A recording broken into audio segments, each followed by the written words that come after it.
Hi everybody, I'm glad you're here today. I'm glad I'm here today in beautiful Edinburgh, this fabulous Airbnb. I just wanted to share with you a couple of the things that I usually do after I travel to help my body reset, help me really land where I am. There are a couple yoga poses, and man, I can't tell you how great I feel because I just had a massage too. Always a good thing to do after travel. So I highly recommend booking a massage for when you arrive or booking one when you get there as soon as you can. I was like 24 hours after I got off the plane, I got a massage, and it helps so much. So that little massage plug out of the way. Here's what I've got for you for yoga today. Just two poses, my two favorite after travel poses. The first one is a bridge pose. You're gonna lie all the way down on your back.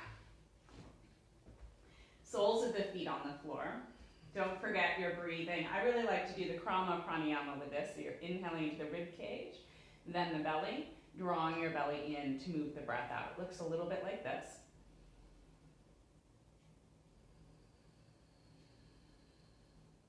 It just gives me a little extra massage for the organs. And we're going to try to really open up the front of the shoulders. It's a great breath for doing that.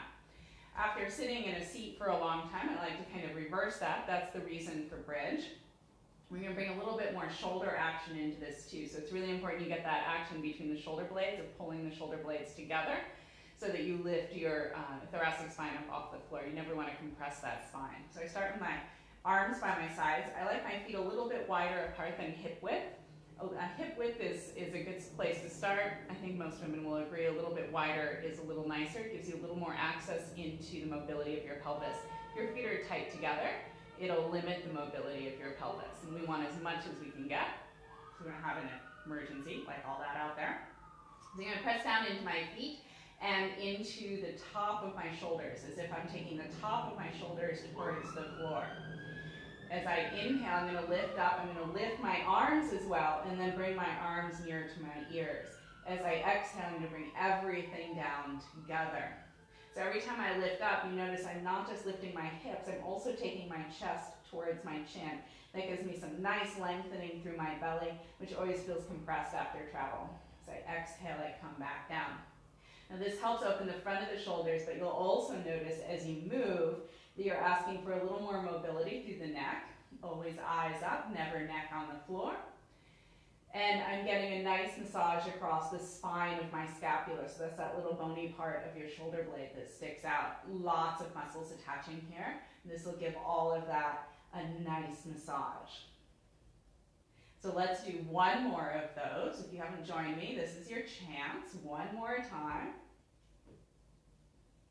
Nice little massage along the spine as I lower down. And then I'm going to take my arms out wide, and I'm going to come into an abdominal twist. And so I'm going to take my knees towards my chest and just take them over to one side. Now, as I do this, there's always an easy side and a hard side, but especially after travel, especially if you're like me and you like to sleep when you're on the plane, you always ended up twisting one way. Yesterday on the plane, I was on window seats all the way, all on the same side. So I really noticed that when I came into my twist. So let's go to the other side. This was the hard side because I was twisting the other direction the whole time I was sleeping. So this way I get to open up that whole top side. It's also opening up my outer hip, which was really compressed on the plane, and into the front of my shoulder and my pecs. I can really feel that. If it feels like too much, I just take that back arm and I take it down closer to my bottom. And let's come back up. Place your feet on the floor and just kind of notice how you feel. So those are my two favorite poses that I like to do after traveling. I'm glad you could join me, and I hope you find them helpful too. Have a beautiful day.